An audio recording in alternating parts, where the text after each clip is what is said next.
오늘은 분쟁하게 하려 합니다. 라는 주제로 말씀을 나누겠습니다.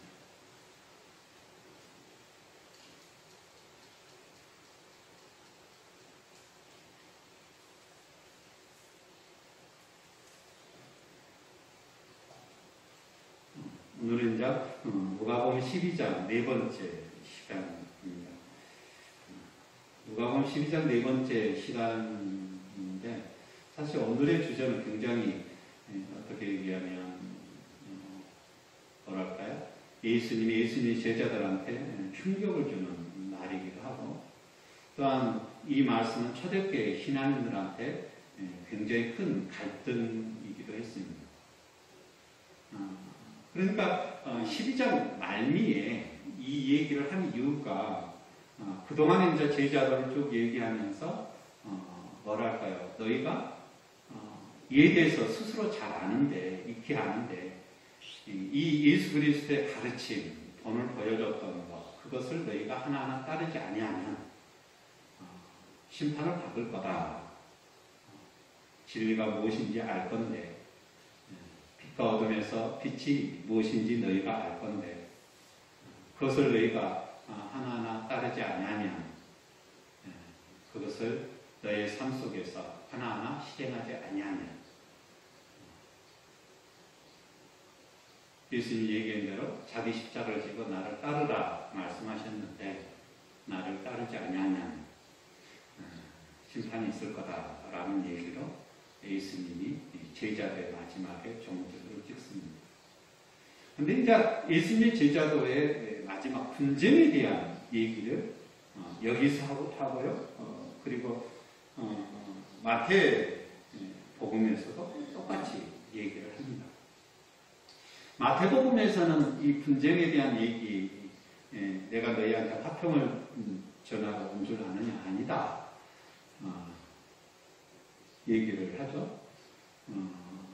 그래서 어떻게 얘기하면 잘 드러나지 아니하는데 누가복음에서는 이제 이것을 전체적으로 연결하는 이 분쟁, 내가 이 세상에 불을 주러 왔다.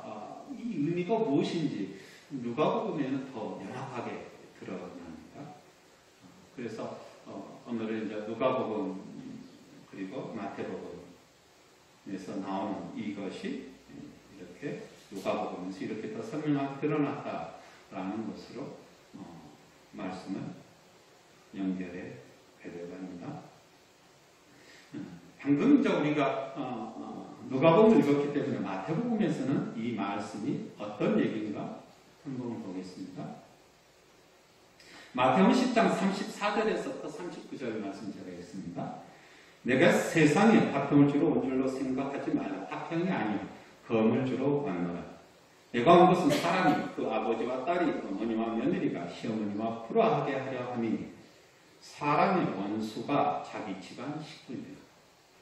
아버지나 어머니를 나보다 더 사랑하는 자는 내게 합당하지 아니하고 아들이나 딸을 나보다 더 사랑하는 자도 내게 합당하지 아니하니 또 자기 십자가를 지고 나를 따르지 아니하는 자도 내게 합당하지 아니하리라.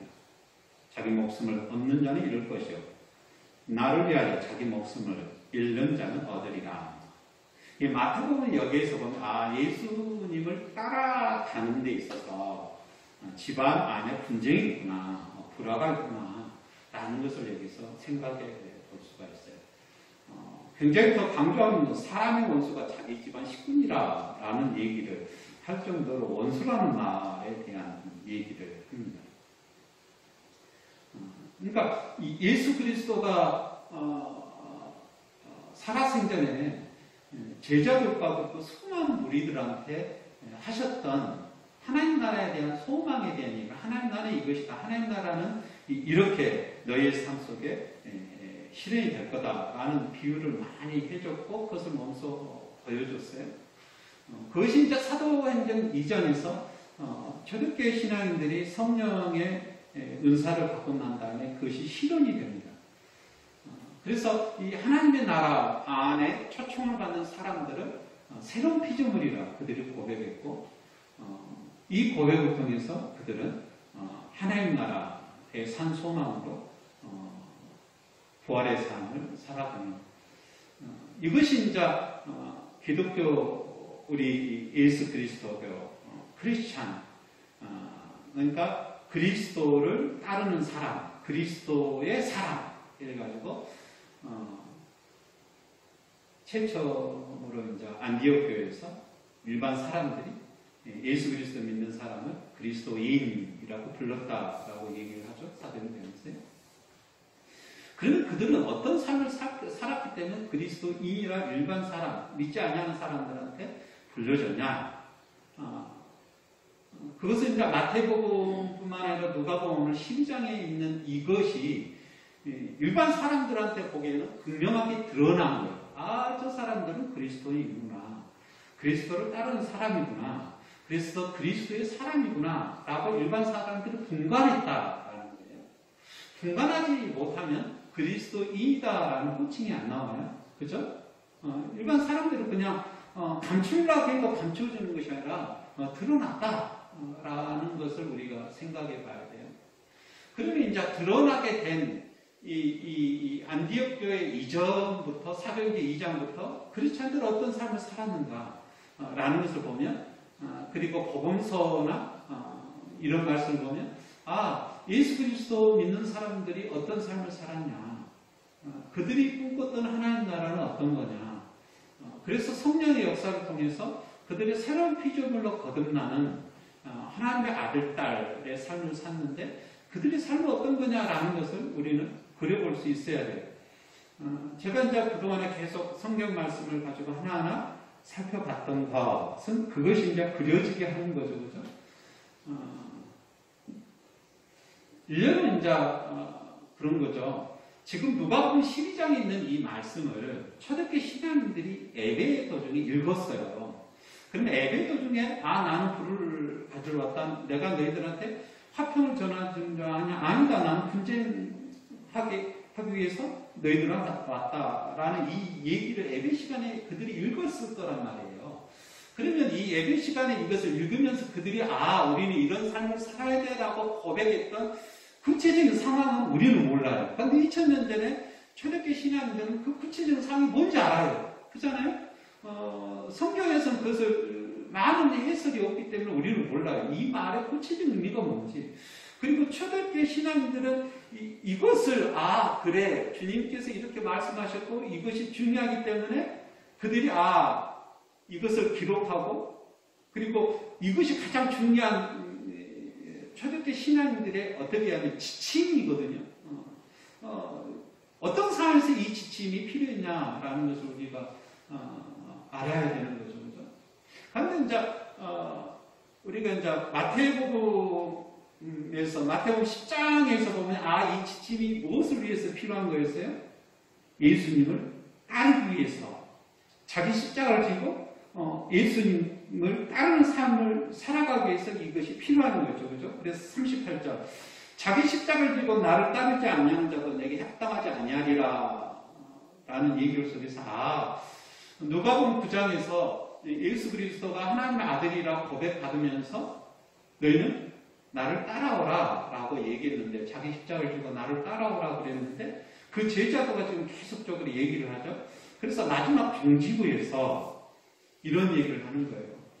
예수 그리스도의 가르침을 따르기 위해서는 집안 사람들과 원수가 될 거다 라는 얘기를 마태복음에서도 하고 누가복음에서 하는 거죠.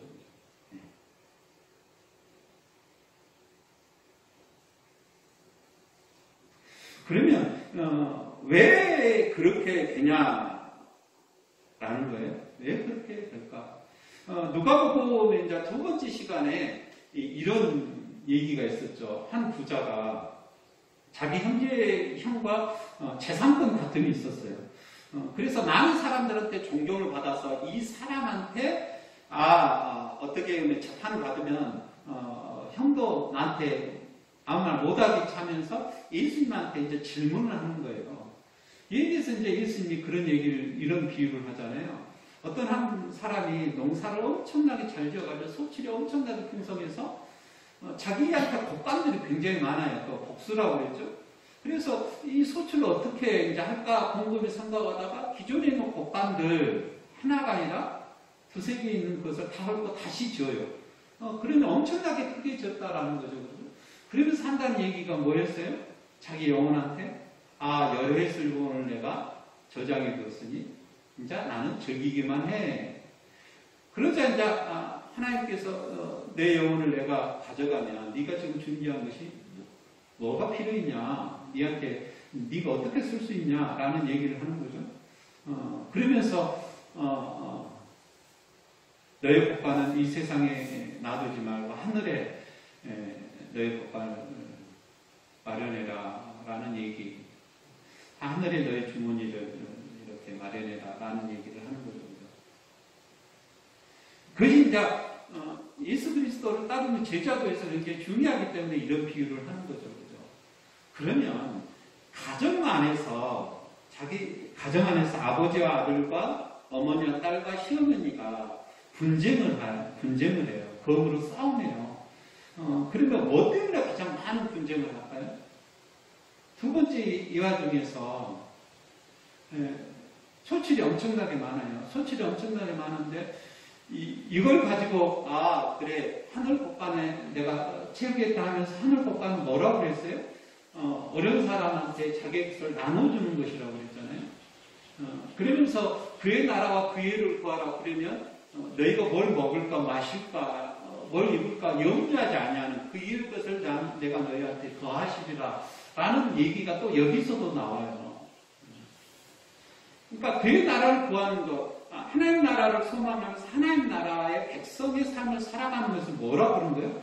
염려하지 아니하는 것. 그런데 염려하지 아니하는 구체적인 삶의 행동은 뭐였어요? 그죠? 내가 탐욕을 부리지 아니하는 것으로 이렇게 얘기를 합니다. 그러면 여기서 이제 내가 49절 내가 불을 땅에 던지러 왔노니 이 불이 이미 붙었으면 내가 무엇을 나는 이 땅에 불을 던지러 왔다. 마태복음에서는 나는 이 땅에 검을 가지고 왔다라고 얘기해요.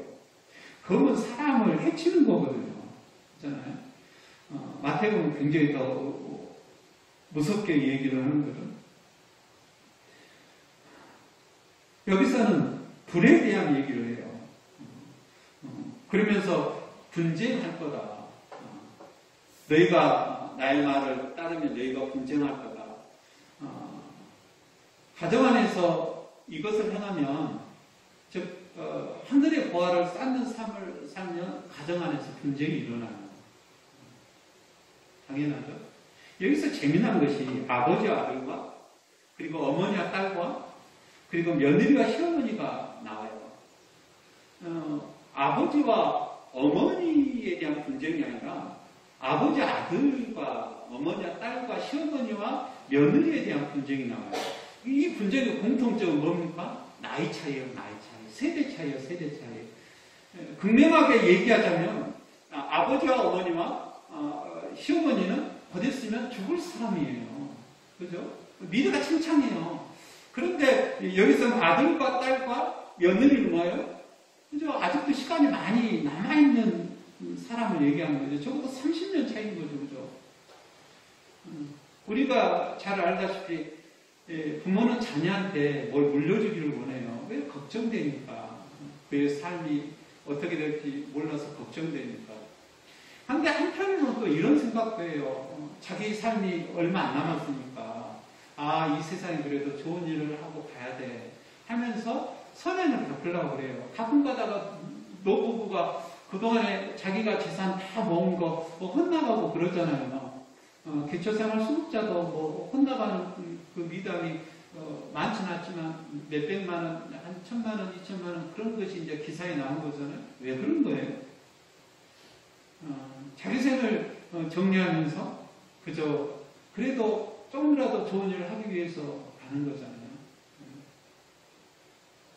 그러니까 12장에서 우리한테 검이 되는 것은, 우리한테 불이 되는 것은 가정 안에서 그죠? 더 많은 갈등을 일으켜요. 분쟁이 일어나요.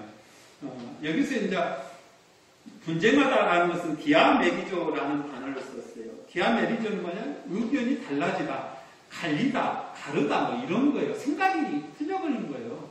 이렇게 할 건가 저렇게 할 건가라는 이 상황 속에서 의견이 애초에 틀려버리는 거죠. 재물에 대해서 의견이 가장 분명하게 갈라지는 것은 세대에서 더욱더 분명하게 갈라집니다. 그래서 이제 분쟁이 그죠? 세대 30년 차이가 나는 부모와 자식 간의 관계, 시어머니와 며느리와 관계에 분쟁이 일어날 거다. 이것은 그때 초대교회 신앙인들한테 그냥 다반사였을 가능성이 많아요. 다반사였을 가능성이 많아요. 왜냐하면 그때 당시에는 먹을 것이 굉장히 없을 때잖아요. 2000년 전에. 그죠? 우리나라도 100년 전만 해도 보릿고개가 있을 정도로 먹을 것이 없는 세대잖아요. 성경에 보면 주인도 나와요. 주인도. 노예의 주인도 나와요. 그러니까 초대교회 신앙들 안에서는 엄청난 많은 다양한 사람들이 오는데 그 중에서도 어떤 부류가 나와요? 엄청난 다투, 노예를 부리는 주인도 등장합니다. 근데 그것은 우리가 어느 정도 뭐예요? 생각할 수가 있어요. 생각할 수가. 그럴 가능성이 있구나. 우리나라가 기독교 복음이 들어올 때 어떤 층에서 기독교 복음을 전격적으로 수용했어요? 우리가 사는 정약용 거기 집안도 천주교 신자잖아요. 그러니까 양반 중에서도 올라간 양반가들이 기독교 신앙을 받아들였어요. 특히 평안도 그쪽에. 그래서 그 사람들에 의해서 중국 한문 성경을 우리나라 말로 번역을 했어요. 최초로 번역 성경이 거기서 나옵니다. 그와 같은 거죠. 2000년 전에 국위 영어가 부질없구나, 권력이 부질없구나. 그런 사람들이 인생이 무엇이다 라는 것을 알고 예수 그리스도의 복음 안에서 새로운 세상을 바라보는 그런 그룹도 있을 거예요. 지식인이나 아니면 귀족들이나 있을 거란 말이에요. 그죠? 근데 그것이 그냥 사라지는 것이 아니라 사람들 눈에 뻔히 보였다라는 것을 여기서 알 수가 있습니다. 그러니까 마태복음에서도 이 얘기가 나오고, 그리고 누가복음 12장 마지막 제자도에서 종지부를 찍을 때 심판에 대한 얘기를 할 때 이 얘기가 나오는 거죠. 그죠?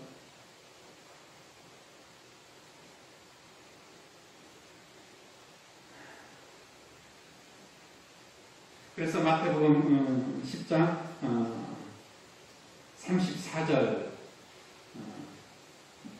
이렇게 10장 38절에 또 자기 십자가를 지고 나를 따르지 않는 자도 내게 합당하지 아니하리라. 자기 목숨을 얻는 자는 이룰 것이요 나를 위하여 자기 목숨을 잃는 자는 얻으리라 라는 얘기로 이 분쟁에 대한 제자들 가정 안에서 분쟁에 대한 제자들의 마지막을 이렇게 마무리를 합니다.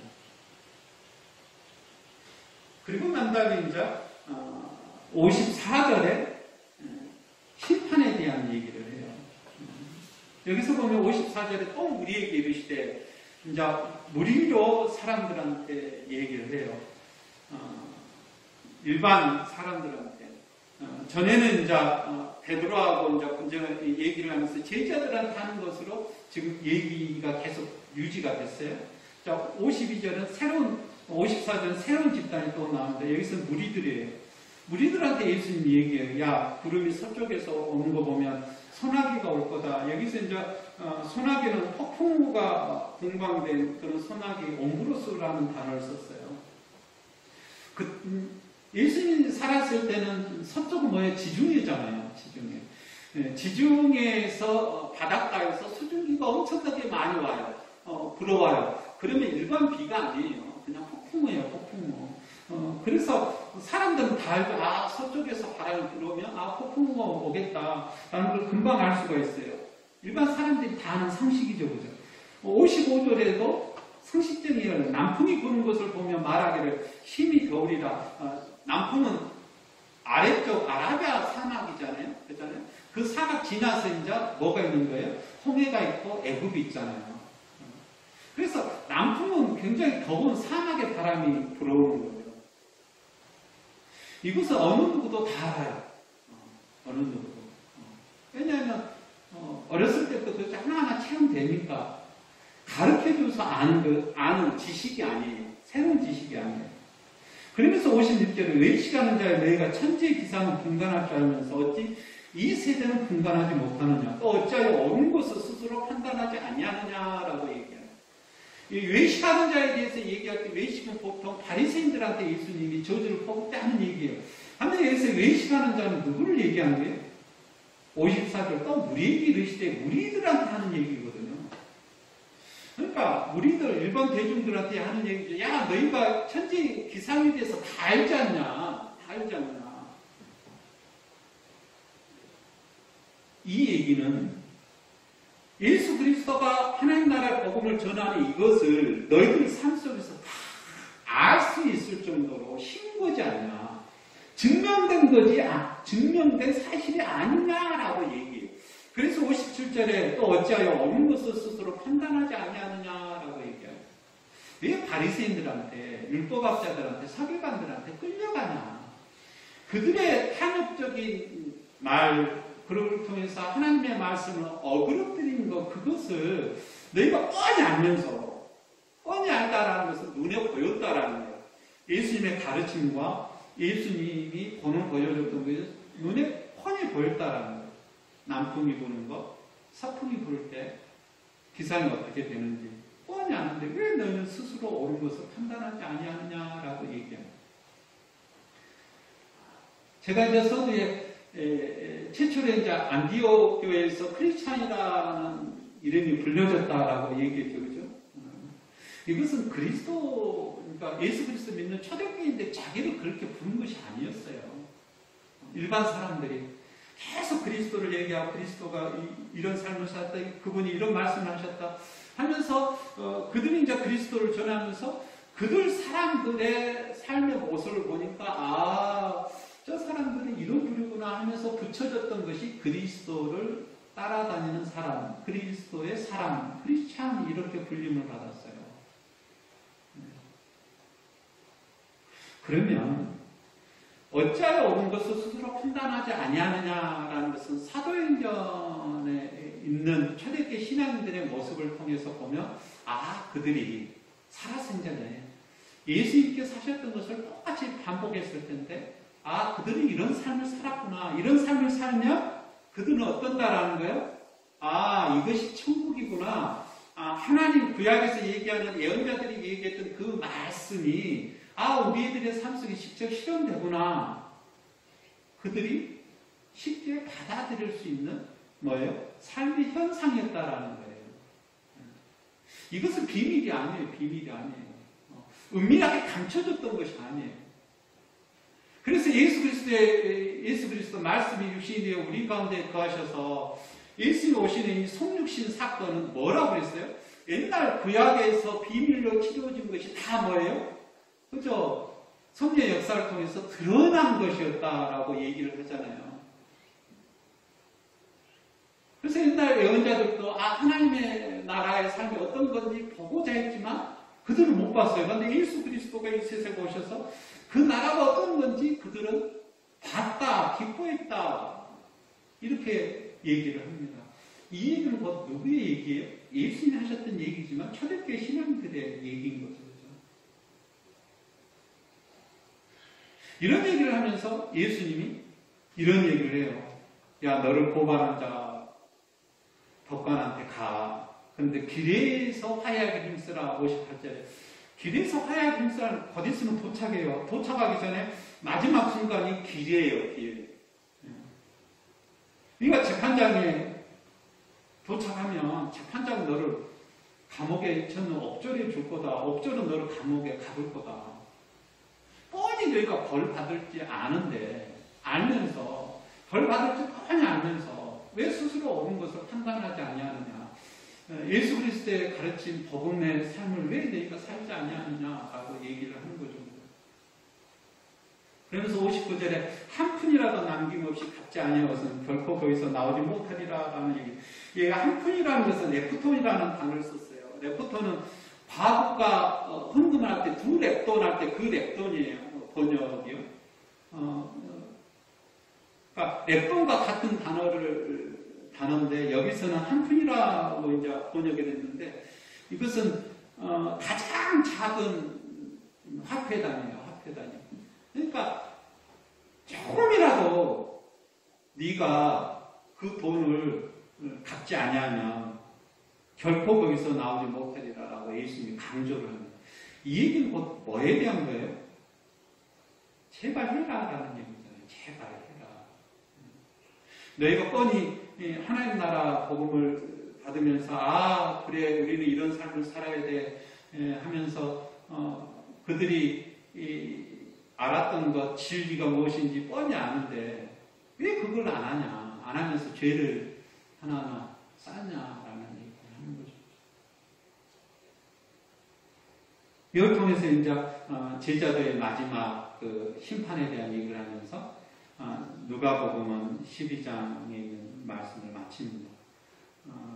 그러니까 9장부터 시작되는 예수님의 제자도 초대교회 신앙인들이 이런 삶을 살아야 돼 라고 초대교회 신앙인들이 고백했던 내용 그 마지막 중지부는 뭐였다라는 거예요?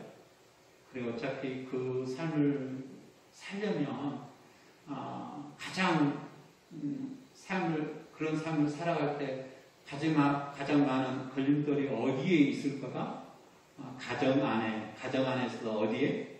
세대 간의 갈등으로 있을 거다라는 얘기를 여기서 해주고 있습니다.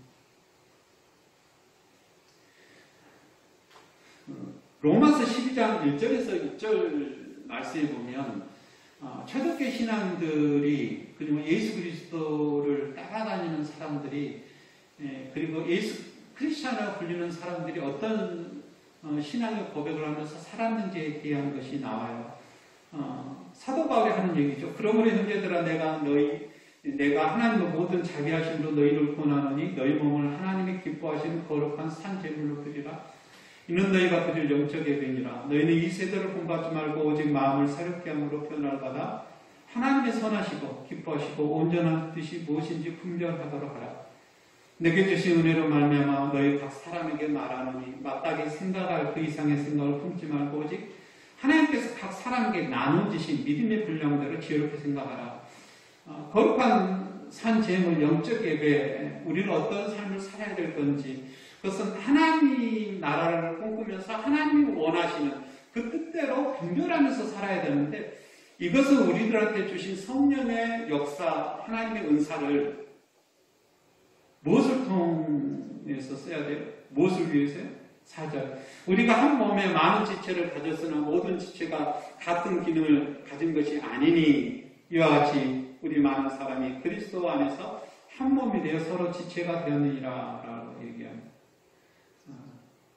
그러니까 거룩한 산에서 우리가 드릴 영적 예배는 예수 그리스도의 몸을 이루는 거다라고 얘기를 해요. 로마서에서 예수 그리스도의 몸을 이루는 것은 뭘 얘기하는 거죠? 요한복음 13장 34절에 있는 것처럼 내가 너에게 새 계명을 주노니 너희가 서로 사랑하라. 너희가 서로 사랑하면 세상의 모든 사람들이 너희를 내 제자인 줄 알리라 라는 얘기를 하잖아요. 그렇잖아요? 그러니까 제자도 예수님을 따르는 사람 그래서 자기 십자가를 지고 예수님을 따라다니는 사람의 삶의 모습은 이것을 얘기하는 거죠. 그죠? 내가 예수 그리스도의 몸의 하나의 일부분이다 라는 생각을 하면서 뭐 하는 거죠. 그죠? 한 몸 이루는 거 서로 사랑하는 거 그리고 누가복음 12장에 있는 말씀을 보자면 탐욕을 부리지 아니하는 것 그의 나라와 그의 의를 구하는 것 그래서 하늘의 자아를 쌓는 것 이렇게 얘기를 해줍니다.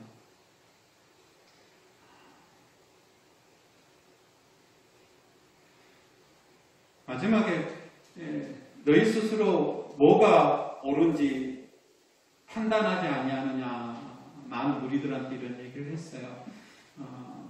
이런 삶을 살아갔던 것은 이것이 빛이기 때문에 이것이 선이기 때문에 이것이 자연스러운 우리들의 행복이기 때문에 이런 삶을 삽니다. 누구의 강요가 아니라요.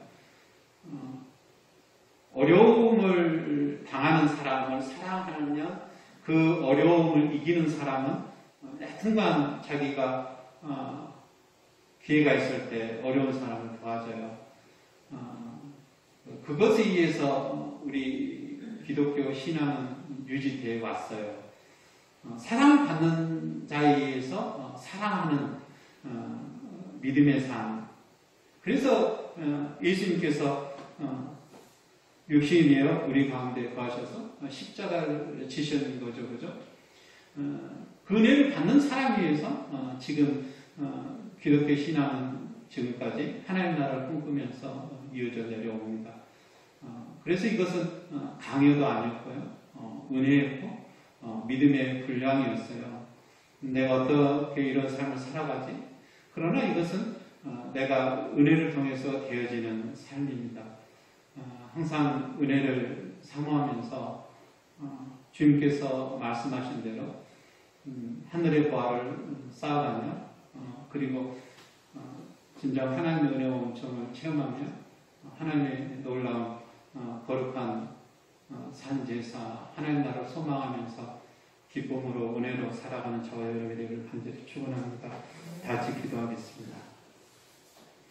사랑과 은혜가 풍성하신 하나님 아버지, 하나님의 사랑이심을, 하나님의 은혜이심을 오늘도 저희들 믿고 고백하오니 그 은혜를 나누는 주님의 귀한 자녀되게 하여 주시고 풍성함의 역사 또한 충만함의 역사 살아가는 저희가 되게 축복하여 주시옵소서. 예수 그리스도 이름으로 기도드립니다. 아멘.